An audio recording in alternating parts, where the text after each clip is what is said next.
If the only chords you know are open chords and bar chords, you're playing guitar with one hand tied behind your back, and I'll prove it to you in the next 10 minutes. By the end of this video, you'll be able to play any progression in any key without touching a bar chord or an open chord. And here's what you're going to get out of this. First, we're going to go over 4 small chord shapes that use the top 3 strings, and these will replace any bar chord. And second, I'm going to show you a system to play these chords in any key. And third, I'm going to show you the same trick, but how to use it in minor keys, so you can play all the sad stuff too. And a quick thing before we dive in, there is a free PDF available with all the chord shapes and chord maps that we're going to be referencing throughout the video, so make sure to download that. I'll put a link in the description. And make sure not to skip this video, because otherwise you're just going to be recycling the same chord shapes over and over and have no idea how to use them. So the first shape we're going to learn is our major chord shape with the root note on the B string. Now this is going to be very familiar to you because it is a D chord shape. And where you see the 1 on the diagram, this note here, this determines what major chord it is. So in this case, this is a F note, so this would be a F major chord. If I were to line that up with an A, it would be an A major chord. And that's why when you play it down here in the open position, it's a D chord, because this note here is a D. So that's our first shape. Now the next one is going to be the same idea, but for a minor chord. Okay, so we're going to build it from this F note again, and we play this D minor chord shape that you've probably played before. And again, whichever note is here on the B string, that is your root note. So if I put that on the A note again, this would be A minor. Cool, so far we have a major chord and then a minor chord built from the root note on the B string. Now next up, we're going to learn a major and minor chord shape if our root note is on our high E string. So we're going to build it from this A here to begin with, and the way we play this first shape is we bar our first finger over the 5th fret on the B and high E, and use our middle finger to play the 6th fret on the G. Now the root note for this shape is this note here, so in this case A. However, if I were to line it up with a B, for example, this would be C major, or D, D major, A major. So that's our major shape with the root note on the high E. Now for our minor shape with the root on the high E, again if we go to this A note, all we do is bar over these top 3 strings, and this will give us a minor chord. So we have major and minor. Only one note difference between the two. So just to recap our 4 shapes, if we're on the B string, root note on the B string, we have this D chord shape for major, and if we want a minor, we play the D minor chord shape, again built from this root note on the B. Now for the high E string, if we have our root note here on this A, our major chord looks like this. We got that bar on those 2 frets and middle finger on the G. And for our minor chord, we just flatten our first finger over the top 3 strings. Now we're going to look at a chord map which will tell you where to play these chord shapes relative to each other so you can improvise chord progressions. And a quick reminder, you're going to want to download the PDF for this so you can follow along. So the way these chord maps work is you'll see there's a whole bunch of dots with numbers written inside of them. This represents the scale degree that the chord is built from. And in a major chord progression, there's 7 chords. However, in this context, we're not going to use the 7th chord because it's a diminished chord and it's not super practical for the meantime. So let me explain how this works. You'll notice we have a 1 here. This would be our root note, or determine our key. So in this example, we're actually starting on this F note. So all these chords are going to be built in the key of F major, but I'll show you how to move it later on. So first I'll choose a simple chord progression, a 1, 4, 5, and I'm just going to play the root notes for all those chords. So if my 1 is here, I can see my 4 is directly above it, and then my 5 is 2 across from that. And then I go back to my 1. So we have 1, 4, 5, 1. Now the way this diagram works is if there's a red dot, you build a major chord from the root note. So if we go through this and remember the chord shapes we talked about earlier. So this 1 is on the B string and it's red, so it's a major chord. So I play my D chord shape built around that 1. So that would be my first chord. Now my 4 chord root note was here.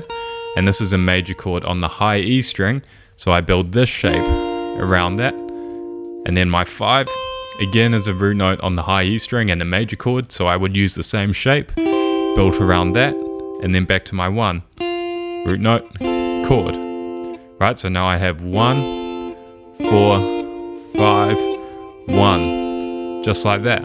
Now the blue numbers, these would be where you build minor chords. And you'll notice some of them are doubled up because they're just different places you can play the same chord. So for example, you'll see the 2 is on both the B string and the high E, and the 3 also. So don't let that confuse you. It's just some options you have to work with. Let's say I wanted to play a 1, 3, 2, 5. So first I'll figure out where the root notes are. So here's my 1, then I'll play a 3 over here, and then the 2 over here, and then 5, and back to my 1. So now I know the root notes. Now what I do is I use those chord shapes from earlier and I build the corresponding chord. So there's 2 things you got to think about: which string the root note's on and what color the dot is, which will determine if it's major or minor. So this first chord is major on the B string, so I build this D chord. Now my 3 is a minor on the high E, so I use this shape. And then my 2 over here is a minor but on the B, so I use this D minor chord shape. And then my 5 is a major on the high E, so I use this shape. So now I have 1, 3, 2, 5, 1. So you'll need to spend some time with it, but hopefully that's making sense so far. Now the next diagram is the exact same idea, except if our 1 chord is built from a root note on the high E string. So for this example, this 1 here is on the A note on the high E, so all these chords are going to be in the key of A. So again, I would find the root notes of the chord progression I want to play. So I could go 1, 6, 4, 5. So 1 here, then I could go 6 over here, 4, and then 5, 1. And then just like before, I figure out the corresponding chord shape, which is determined by which string the note is on and the color of it, whether it's major or minor. So I have a 1 on the high E and it's major, so I use this shape.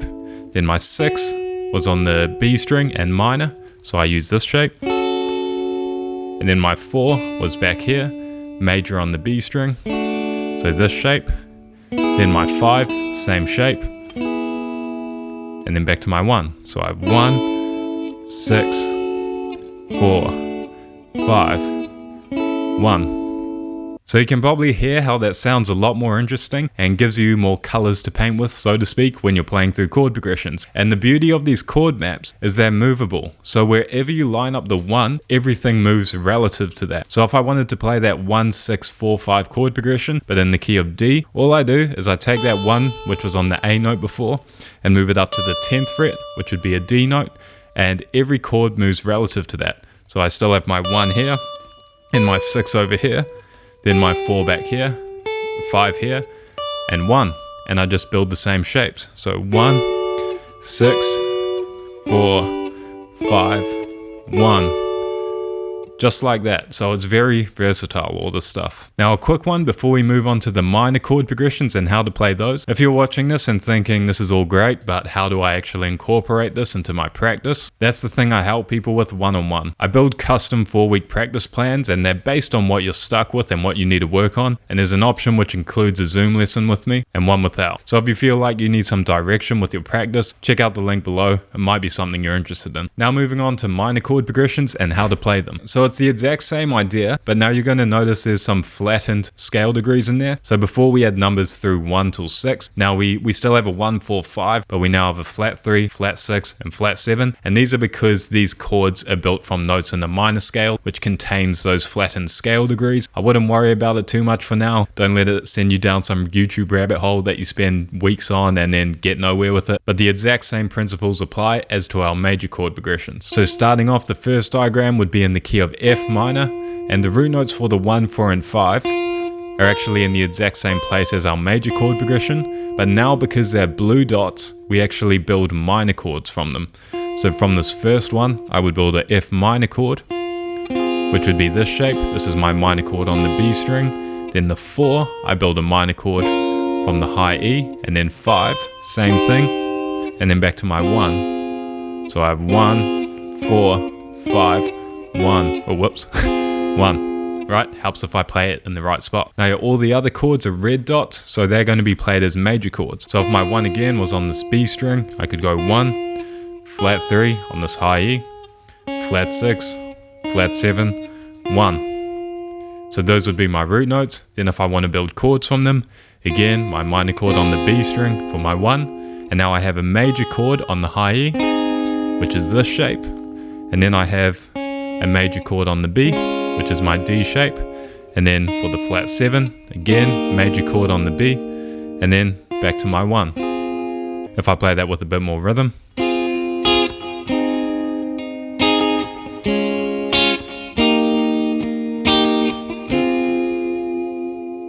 Now our next diagram, just like we did with the major keys, is if our 1 chord is built from a root note on the high E. So if we're in the key of A, my 1 would be here, 4 back here, 5 back here, 1, and again, I just build the corresponding shape. So if it's a blue note on the high E, I do this for my 1.